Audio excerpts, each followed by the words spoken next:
Satyabama Institute of Science and Technology, Chennai and Sriperumbudur.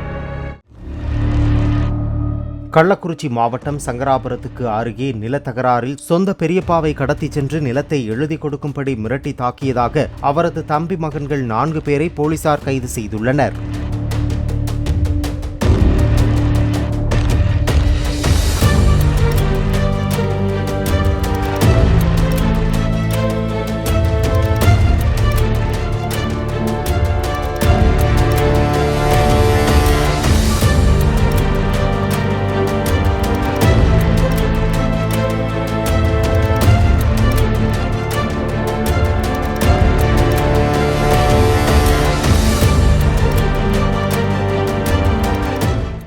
Satyabama Institute of Science and Technology, Chennai and Sriperumbudur.